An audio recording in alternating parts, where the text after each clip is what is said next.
Hello students, we are back to the online class. कल हमने start किया था deductions from gross total income previous lecture में, जहां मैंने आपको 80A के बारे में बताया था। General deductions, general rules for deductions बताए थे, that is applicable for all the deductions that we are going to study. आज हम पढ़ेंगे डिडक्शन अंडर सेक्शन 80C और इसका नाम क्या है? Deduction in respect of life insurance premium. This LIP stands for life insurance premium, contribution to provident fund, PF means provident fund etcetera. यानी कि अगर आप अपना पैसा लाइफ इंश्योरेंस पॉलिसी में या प्रोविडेंट फंड में इन्वेस्ट करते हो, या आगे और हम अभी बहुत सारे पॉइंट्स पढ़ेंगे, वहां कहीं पर भी इन्वेस्ट करते हो, तो you are eligible for deduction under section 80C। Before we start, मैं आपको ये बताना चाहती हूँ कि जो 80C की डिडक्शन है, this is very very very important. कैसे इंपॉर्टेंट है ये? एग्जामिनेशन पर्सपेक्टिव से इंपॉर्टेंट है, थ्योरेटिकली भी और न्यूमेरिकल्स में भी आती है। मतलब जब भी आप फुल फ्लेज टोटल इनकम का न्यूमेरिकल करोगे इंडिविजुअल का, उसमें 80C के डिडक्शन के पॉइंट्स आएंगे ही आएंगे। थ्योरेटिकली शॉर्ट क्वेश्चंस 4 मार्क्स से लेकर के 7 मार्क्स, 8 मार्क्स, 15 मार्क्स का फुल फ्लेज क्वेश्चन तक ये डिडक्शन आती है। मतलब this is very important. Thirdly, practical life में भी when you are going to earn fine and in fact your parents are earning being an individual, जब वो अपनी रिटर्न फाइल करते हैं, वहां पर आप उनको हेल्प भी कर सकते हो बताने में कि यहाँ पर 80C में आपको क्या क्या डिडक्शन मिल सकती है। So this is very very important deduction, क्योंकि ये बहुत सारा अमाउंट भी कवर करती है, अप्रोक्सीमेटली 1,50,000। ठीक है, तो आपकी इतने अमाउंट से टैक्सेबल इनकम रिड्यूस हो सकती है, तो this deduction is very important. Secondly, जब भी आप एग्जामिनेशन में डिडक्शंस का क्वेश्चन आता है, देखो बच्चों, ये जो चार्ट बना हुआ है, दिस इज वेरी इंपॉर्टेंट। आपको ये चीज मेंशन करनी ही करनी है। तो this is the very good thing in this book कि वो यहाँ पर उन्होंने इजीली लिखा हुआ है, और आप भी इसको एज इट इज चार्ट की फॉर्म में एग्जामिनेशन में अगर मेंशन करते हो तो definitely you are going to secure good marks. क्योंकि आप कोई भी डिडक्शन करते हो, उसके लिए सबसे पहली चीज यही होती है कि who is the eligible assessee. मैंने आपको, जब हमने टैक्सेशन स्टार्ट किया था, तब हमने असेसी की डेफिनेशन की थी कि देयर आर 7 पर्सन्स किया था। उन 7 में से किन को ये डिडक्शन 80C की मिलती है? Who can avail the deduction under section 80C? उन 7 में से only 2, individual and HUF, can claim the deduction under section 80C। एक इंडिविजुअल कर सकता है, और HUF, Hindu undivided family, Hindu अविभाजित परिवार, ये जो 2 हैं डिडक्शन क्लेम कर सकते हैं 80C की, कोई और नहीं कर सकता। कंडीशन क्या है? इन्वेस्टमेंट और application of funds during previous year, कि आपने प्रीवियस ईयर में आपने अपने फंड्स को इन्वेस्ट किया है। कहां पर किया है? जो अभी पॉइंट्स रीड करेंगे, उनमें से किसी भी जगह पर आपने अपने फंड्स इन्वेस्ट किए हैं। थर्ड, अमाउंट ऑफ डिडक्शन, कि आप मैक्सिमम कितनी डिडक्शन क्लेम कर सकते हो, दैट इज ₹1,50,000 और gross qualifying amount which ever is less. मतलब क्या है कि 1,50,000 is the maximum limit that you can avail. अगर आपने इससे कम या ज्यादा पैसे इन्वेस्ट किए हैं, that is gross qualifying amount. Gross qualifying amount क्या है? कि जितने पैसे आपने इन्वेस्ट किए, दोनों में से जो कम होगा उसकी आपको डिडक्शन मिलती है अंडर सेक्शन 80C। बहुत सिंपल एग्जांपल, आपने लाइफ इंश्योरेंस पॉलिसी खरीदी या प्रोविडेंट फंड में, प्रोविडेंट फंड में आपने PPF में इन्वेस्ट किया, आपने इन्वेस्ट किए 1 लाख रुपीज, तो ग्रॉस क्वालिफाइंग अमाउंट क्या हो गई? 1 lakh is to be compared with, यानी कि और is to be compared with 1,50,000। दोनों में से लेस क्या है? 1 लाख है, तो आपको 80C की डिडक्शन कितने अमाउंट की मिलेगी? 1 लाख की मिलेगी। Clear? Let's take one more example. Maximum limit 1,50,000. This would remain same in all the cases. Or 1,50,000 is to be compared with gross qualifying amount, मान लो कि आपने पीपीएफ में 2 लाख रुपए इन्वेस्ट किए, तो 1,50,000 is to be compared with 2 lakh in this case, whichever is less. क्या कम है, 1.5 लाख या 2 lakh? Obviously 1,50,000 is less, hence the deduction allowed is 1,50,000. आई बात समझ? क्लियर है? अब आपने इन्वेस्टमेंट किन किन जगह पर की, ठीक है, वो चीज भी मैटर करती है. एक चीज और, deduction is available on actual payment basis but not on due basis, regardless of the fact whether the payments relates to the previous year or earlier or future years. Means आपको ATC की deduction, ठीक है, तभी मिलेगी जब आपने उसकी payment, actual payment previous year में की है. चाहे वो मान लो आप प्रीवियस ईयर के बाद वो पेमेंट कर रहे हो और आपका जो वो ड्यू थी वो उससे पहले थी, ठीक है. नॉर्मली हम क्या पढ़ते हैं, ड्यू और actual which ever is earlier, लेकिन नहीं, डिडक्शन के केस में क्या है कि जिस साल आप पे करोगे उसी साल आपको उसका बेनिफिट मिलेगा, उसके अलावा वो बेनिफिट नहीं मिलेगा. Next, qualifying amount for deduction under section 80C. Qualifying amount means कैसे आप वो अमाउंट कैलकुलेट कर सकते हो जितने अमाउंट की आपको 80C में डिडक्शन मिलनी है, ठीक है. तो इसमें सबसे पहला पॉइंट है लाइफ इंश्योरेंस प्रीमियम पेमेंट.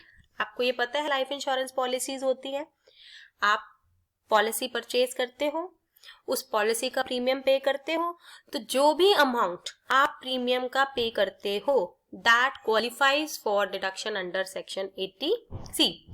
दूसरी बात, आपने अपने लिए प्रीमियम पे किया, अपनी लाइफ के लिए, on the life of assessee. अपने स्पाउस की लाइफ के लिए पे किया हो, स्पाउस समझते हो, हस्बैंड के लिए वाइफ और वाइफ के लिए हस्बैंड, स्पाउस है, तो आपने अपने लिए प्रीमियम पे किया, अपने फैमिली का इंश्योरेंस परचेज किया, उसमें कवर हो रहे हैं आप खुद कवर हो रहे हो, आपका स्पाउस कवर हो रहा है, आपके चाइल्ड कवर हो रहे हैं. और चाइल्ड में बच्चों dependent child, independent child, hopefully these terms are clear. Dependent means जो आपके ऊपर डिपेंडेंट है, इंडिपेंडेंट मीन्स जो अपनी अर्निंग्स खुद से कर रहा है, चाहे वो माइनर है, चाहे वो मेजर है, चाहे वो मैरिड है, चाहे वो अनमैरिड है. मीन्स योर चाइल्ड, आपका चाइल्ड मीन्स आपका child for 80C only, for life insurance premium payment only. अभी हम ये सिर्फ चाइल्ड वाली बात यहाँ पर कर रहे हैं. बाकी डिडक्शंस में ये dependent, independent, major, minor, married, unmarried change हो सकता है, लेकिन 80C में लाइफ इंश्योरेंस प्रीमियम में ये अगर आपने खुद अपने लिए लाइफ इंश्योरेंस प्रीमियम पे किया है, अपने स्पाउस के लिए पे किया है, अपने चाइल्ड के लिए पे किया है, और वो चाइल्ड चाहे डिपेंडेंट है, इंडिपेंडेंट है, मेजर है, माइनर है, मैरिड है, अनमैरिड है, तो भी आपको वो डिडक्शन मिलेगी 80C की. दूसरी बात, अभी आपने क्या पढ़ा था कि who is eligible, individual. Individual ने अपने लिए पे किया, वाइफ के लिए पे किया, हस्बैंड मतलब वाइफ हस्बैंड स्पाउस के लिए पे किया, चाइल्ड के लिए पे किया. HUF किसके लिए पे करेगा, HUF may be on life of any member of HUF, किसी भी मेंबर के लिए पे किया. आई बात समझ?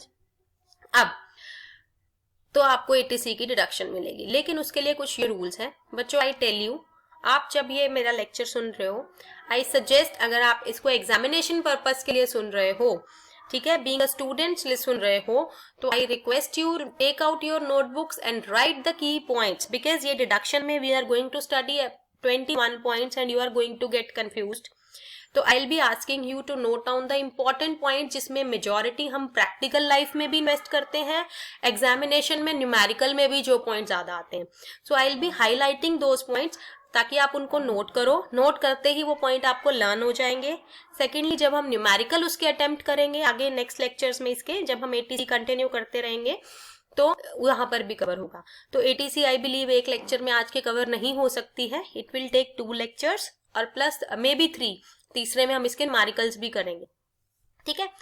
तो life insurance premium payment, life insurance premium में अब इसको नोट करोगे, लाइफ इंश्योरेंस प्रीमियम, फिर आप पॉइंट्स बना के लिखोगे, life of assessee, bullet dots बना के लिखो, स्पाउस के लिए एनी चाइल्ड, चाइल्ड के साथ ब्रैकेट में आप लिखोगे dependent, independent, major, minor, married, unmarried. फिर नेक्स्ट बुलेट बनाओगे, HUF के लिए कहां पर है, any member of HUF. If you are making these notes और इन नोट्स को आप एज इट इज एग्जाम्स में भी अटेम्प्ट कर रहे हो, your marks are not going to get deducted, आपके मार्क्स कहीं डिडक्ट नहीं होंगे, ठीक है। The premium payable on insurance policy issued before, अब आपने लाइफ इंश्योरेंस पॉलिसी खरीद ली, अब द पॉइंट इज आपने वो पॉलिसी कब बाय की। अब आपने वो पॉलिसी या तो 2012 से पहले बाय की है या 2012 के बाद बाय की है। तो यहाँ पर आपको जब भी क्वेश्चन आएगा या आप खुद भी अपनी पॉलिसी बाय करते हो, ठीक है, तो आपने देखना है कि आपने वो पॉलिसी कब बाय की। So if you have bought the policy before 1 April 2012, before, ठीक है, 1 अप्रैल 2012 से आपने पहले अगर वो पॉलिसी बाय की है, तो इन दैट केस जो मैक्सिमम अमाउंट होगा आपको डिडक्शन का मिलेगा वो क्या होगा, 20% of sum assured. Sum assured क्या होता है, बहुत सी सिंपल, अगर आपने देखा होगा, आप जब पॉलिसी कराते हैं आपके पेरेंट्स से डिस्कस करना, वो कहते हैं कि हमने 10 लाख की पॉलिसी खरीदी है और 15,000 प्रीमियम पे किया है, बोलते हैं तो 10 लाख की पॉलिसी खरीदी है, मींस जब वो पॉलिसी मैच्योर होगी आपको कितने पैसे मिलेंगे, 10 लाख, तो that is actual sum assured, ठीक है। तो आपने प्रीमियम कितना पे किया, 15,000, 10 लाख का 20% is to be compared with premium 15,000, whichever is less, 20 और 15 whichever is less, obviously 15, तो इस केस में आपको प्रीमियम की डिडक्शन कितनी मिलेगी, 15,000 की। आई बात समझ, नहीं भी आई तो होल्ड ऑन, आगे हम न्यूमेरिकल करेंगे, वहां पर क्लियर हो जाएगा। बस आपको ये पॉइंट रखना है, ये पॉइंट आपको रिमेम्बर रखना, you have to keep this point in your mind कि अगर आपने पॉलिसी बिफोर 2012 1 अप्रैल 2012 बाय की है तो 20% ऑफ सम एश्योर्ड, यही की पॉइंट आप अपने नोट्स में बना करके लिखोगे। After 1 April 2012 10% of the actual sum assured, same case, बस वहां 20 था, यहाँ क्या हो गया 10। थर्ड, आपने अगर प्रीमियम इंश्योरेंस पॉलिसी किसी ऐसे पर्सन के लिए बाय की है जो कि 80DD-B में कवर होता है, वेट, जो कि 80DD-B में कवर होता है और 80U में कवर होता है। 80DD-B और U क्या है, डिडक्शंस हैं ये भी बच्चों, अभी 80C के बाद हम D करेंगे, फिर DD-B करेंगे, तो वहां पर आपको ये सारे पॉइंट्स जो हैं क्लियर हो जाएंगे, ठीक है। तो अभी फॉर द टाइम बीइंग आपने कोई ऐसी डिडक्शन ली है जो कि 80, आपने किसी ऐसे पर्सन के लिए इंश्योरेंस प्रीमियम पे किया है जो कि 80DD-B में कवर हो रहा है और 80U में कवर हो रहा है, ये देखो यहाँ पर लिखा हुआ है। तो ऐसे केस में आपको कितना करना है, 15% of actual sum assured. Clear, अब ये DD-B और U के लिए कंफ्यूज नहीं होना है, परेशान नहीं होना है, we will be covering up in the upcoming lectures. Clear, sums paid for securing deferred annuity, यानी कि अगर किसी भी एम्प्लॉय, किसी भी पर्सन ने अपनी लाइफ के लिए, किसी भी इंडिविजुअल ने अपने लिए, अपने स्पाउस के लिए, अपने चाइल्ड के लिए कोई भी एक डेफर्ड एन्युटी के लिए कोई पेमेंट की है जो उसकी सैलरी में से भी डिडक्ट हुआ है, तो ऐसे केस में 20% of salary maximum limit, actual amount और 20% of salary whichever is less, इसमें आप इसको ऐसे करके लिख लो, ठीक है। Sums paid for deferred annuity, government servant, की पॉइंट्स बनाए, available to government servant, for self, spouse और चाइल्ड, ठीक है। Next bullet point, actual amount deducted और 20% of salary whichever is less is allowed as deduction, इस तरह से इसको करके लिखो। बन गए नोट, साथ साथ बनाते जाओ। Third, employees share in provident fund contribution, अगर किसी एम्प्लॉय ने किसी प्रोविडेंट फंड में कॉन्ट्रीब्यूट किया, और प्रोविडेंट फंड का नाम ध्यान से सुनो, it is statutory provident fund और रिकॉग्नाइज्ड प्रोविडेंट फंड। अनरिकॉग्नाइज्ड अगर दे रखा है या आप उसमें इन्वेस्ट कर रहे हो तो 80C की डिडक्शन नहीं मिलेगी। This is known as SPF, RPF, statutory provident fund और रिकॉग्नाइज्ड प्रोविडेंट फंड। क्लियर, और ये फंड्स क्या होते हैं, आपने इनकम फ्रॉम सैलरी वाले चैप्टर में किया हुआ है।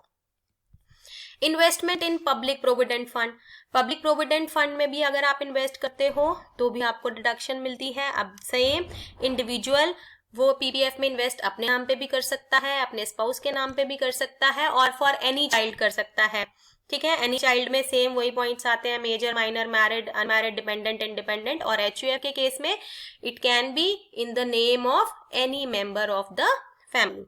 Investment in approved superannuation fund, अगर कोई employ approved superannuation fund में इन्वेस्ट कर रहा है तो उसको भी ये डिडक्शन मिलेगी, ठीक है। नोटिफाइड सिक्योरिटीज और नोटिफाइड डिपॉजिट स्कीम में अगर आप NSS के नाम से होगा ये, ठीक है, नोटिफाइड सिक्योरिटी और नोटिफाइड डिपॉजिट स्कीम में इन्वेस्ट करते हो तो आपको